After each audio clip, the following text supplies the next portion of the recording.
ಸಾಮಾನ್ಯವಾಗಿ ಒಬ್ಬ ಆರೋಪಿಯನ್ನ ಪೊಲೀಸರು ಅರೆಸ್ಟ್ ಮಾಡಿದಾಗ ಆದಷ್ಟು ಬೇಗ ಜುಡಿಷಿಯಲ್ ಕಸ್ಟಡಿ ಕೊಡಿ ಅಂತ ವಾದ ಮಾಡ್ತಾರೆ ಲಾಯರ್.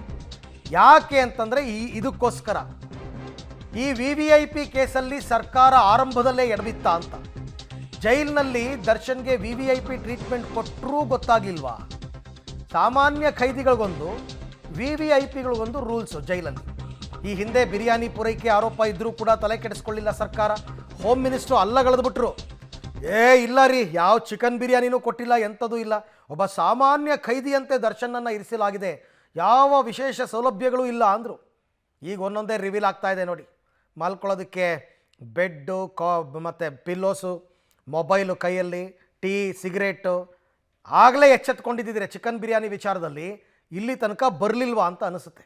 ಒಂದು ಬಿರಿಯಾನಿ ಊಟ ಕೊಟ್ಟು ಆಮೇಲಿಂದ ಅವರಿಗೆಲ್ಲ ರಾಜಾತಿಥ್ಯ ಕೊಡೋದಕ್ಕೆ ಸಾಧ್ಯ ಇಲ್ಲ, ಅದನ್ನು ಮಾಡೋದಿಲ್ಲ, ಮಾಡಿಕೊಡ್ದು. ಆ ಥರದ್ದು ಇಲ್ಲ ಅಂತ ಹೇಳಿ ಅವರು ನಾನು ತಾವೆಲ್ಲ ಮೊನ್ನೆ ಹೇಳಿದಾಗ ನಾನು ವಿಚಾರ ಮಾಡಿದೆ, ಏನ್ರಿ ಈ ರೀತಿ ಎಲ್ಲ ಹೇಳ್ತಾ ಇದ್ದಾರೆ, ನಮ್ಮ ಮಾಧ್ಯಮ ಸ್ನೇಹಿತರೆಲ್ಲ ಈ ರೀತಿ ಹೇಳ್ತಾ ಇದ್ದಾರಪ್ಪ ಏನು ಅಂತ ಕೇಳಿದಾಗ, ಇಲ್ಲ ಸರ್ ನಾವು ಹಂಗೆಲ್ಲ ಮಾಡಿಲ್ಲ, ಮಾಡೋದು ಇಲ್ಲ. ಅವರಿಗೆ ಬೇರೆ ಎಲ್ಲ ಅಪರಾಧಿಗಳು ಹೇಗೆ ಟ್ರೀಟ್ ಮಾಡಬೇಕು ಅವರನ್ನು ಹಾಗೆ ಟ್ರೀಟ್ ಮಾಡ್ತೀವಿ, ಅದರಲ್ಲಿ ಯಾವುದೇ ಮುಲಾಜಿಲ್ಲ ಅಂತ ಹೇಳಿದರು. ಯಾರೂ ಕೂಡ ಈ ಬಗ್ಗೆ ಮತ್ತಷ್ಟು ಮಾಹಿತಿ ನನ್ನ ಕೊಲೀಗ್ ರವೀಶ್ ಅವರಿಂದ ಪಡ್ಕೊಳ್ಳೋಣ. ರವೀಶ್, ಯಾವಾಗ ದರ್ಶನ್ಗೆ ಜೈಲಲ್ಲಿ ಚಿಕನ್ ಬಿರಿಯಾನಿ ಕೊಡ್ತಾ ಇದ್ದಾರೆ ಅಂತ ಸುದ್ದಿ ಆಯಿತು, ಅದನ್ನು ಸಾರಾಸಗಟಾಗಿ ಹೋಮ್ ಮಿನಿಸ್ಟರ್ ಅವತ್ತು ಅಲ್ಲಗಳೆದು ಬಿಟ್ಟಿದ್ರು. ಬಟ್ ಆಗಲೇ ಸ್ವಲ್ಪ ಎಚ್ಚೆತ್ಕೊಂಡಿದ್ದಿದ್ರೆ ಇವತ್ತು ಸರ್ಕಾರಕ್ಕೆ ಈ ವಿಚಾರದಲ್ಲಿ ಮುಜುಗರ ಆಗ್ತಿರ್ಲಿಲ್ವಾ ಅಂತ. ಅರವಿಂದ್, ಖಂಡಿತವಾಗಿ ಕೂಡ ದರ್ಶನ್ ಪ್ರಕರಣದ ವಿಚಾರದಲ್ಲಿ ಸರ್ಕಾರಕ್ಕೆ ಮತ್ತು ಗೃಹ ಇಲಾಖೆಗೆ ಬ್ಯಾಕ್ ಟು ಬ್ಯಾಕ್ ಒಂದು ರೀತಿಯಲ್ಲಿ ಡ್ಯಾಮೇಜ್ ಆಗ್ತಾ ಇರ್ತಕ್ಕಂಥದ್ದನ್ನು ನೋಡ್ಬೋದಾಗಿದೆ. ಯಾಕೆಂದರೆ ಅವರನ್ನ ಪೊಲೀಸ್ ಸ್ಟೇಷನ್ಗೆ ಕರ್ಕೊಬಂದಾಗಿಂದಲೂ ಕೂಡ ಅಲ್ಲಿ ದೊಡ್ಡ ಮಟ್ಟದ ಪೆಂಡೈಲ್ ಹಾಕಿ ಅಲ್ಲೂ ಕೂಡ ಬಿರಿಯಾನಿ ಕೊಟ್ಟು ಆ ಸಂದರ್ಭದಲ್ಲೂ ಕೂಡ ಒಂದು ರೀತಿಯಲ್ಲಿ ಪ್ರಕರಣ ಜಟಿಲವಾಗಿತ್ತು, ಸಾರ್ವಜನಿಕವಾಗಿ ವ್ಯಾಪಕ ಟೀಕೆಗಳು ಕೇಳಿ ಬಂದಿತ್ತು.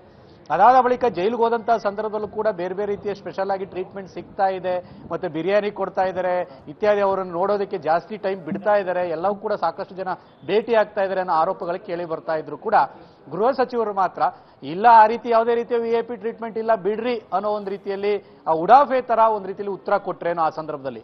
ಈಗ ಅವರಿಗೆ ಆ ಪರಿಸ್ಥಿತಿ ಮತ್ತು ಜೈಲಿನೊಳಗಡೆ ಇರ್ತಕ್ಕಂಥ ಒಂದು ಕರ್ಮಕಾಂಡ ಅರ್ಥ ಆಗ್ತಿರ್ಬೋದೇನೋ.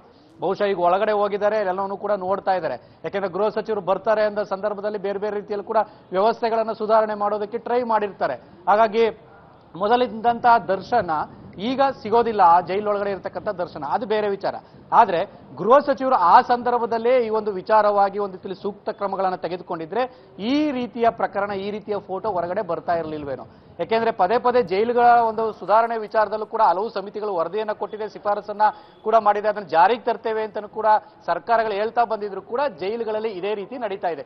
ಮೊಬೈಲ್ ಬಳಕೆ ಆಗಿರ್ಬೋದು, ಗಾಂಜಾ, ಬೇರೆ ಬೇರೆ ರೀತಿಯ ಸಿಗರೇಟು, ಬೀಡಿ, ಈ ರೀತಿಯ ಪ್ರಕರಣಗಳು ದಿನಕ್ಕೊಂದು ಬೇರೆ ಬೇರೆ ಜೈಲುಗಳಲ್ಲೂ ಕೂಡ ಕೇಳಿ ಬರ್ತಾ ಇದೆ. ಆದ್ರೆ ಪ್ರಮುಖವಾಗಿ ದರ್ಶನ್ ಅಂತ ಆರೋಪಿ ಇಂತಹ ಒಂದು ರೀತಿಯಲ್ಲಿ ದೊಡ್ಡ ಕೇಸ್ನಲ್ಲಿ ಸಿಕ್ಕಾಕೊಂಡಿರ್ತಕ್ಕಂಥದ್ದು, ಇನ್ನೂ ಕೂಡ ಚಾರ್ಜ್ ಶೀಟ್ ಅನ್ನು ಕೂಡ ಫೈಲ್ ಮಾಡಿಲ್ಲ. ಪೊಲೀಸರು ಬೇರೆ ಬೇರೆ ರೀತಿಯಲ್ಲೂ ಕೂಡ ಹರಸಾಹಸವನ್ನ ಮಾಡಿದ್ದಾರೆ, ಸಾಕ್ಷಿಗಳನ್ನ ಕಲೆ ಹಾಕಿ ಈ ಸಂದರ್ಭದಲ್ಲಿ ಯಾವುದೇ ಕಾರಣಕ್ಕೂ ಕೂಡ ನಾವು ಈ ಕೇಸನ್ನು ಸೋಲ್ಬಾರ್ದು ಅನ್ನೋ ದೃಷ್ಟಿಯಿಂದ ಕೇಸನ್ನ ಫಿಟ್ ಮಾಡ್ತಾ ಇದ್ದಾರೆ. ಇಂತಹ ಹಂತದಲ್ಲಿ ಒಬ್ಬ ಆರೋಪಿಗೆ ಇಷ್ಟು ದೊಡ್ಡ ಮಟ್ಟದ ರಾಜ್ಯಾತಿಥ್ಯ ಕೊಟ್ಟಿರ್ತಕ್ಕಂಥದ್ದು ನಿಜಕ್ಕೂ ಕೂಡ ಗೃಹ ಇಲಾಖೆ ಒಂದು ಫೇಲ್ಯೂರ್ ಅಂತಾನೆ ಹೇಳ್ಬೋದಾಗಿದೆ. ಇದನ್ನ ಎಷ್ಟರ ಮಟ್ಟಿಗೆ ಸರಿಪಡಿಸ್ತಾರೆ ಅನ್ನೋದು ಕೂಡ ಕಾದ್ ನೋಡಬೇಕಾಗುತ್ತೆ.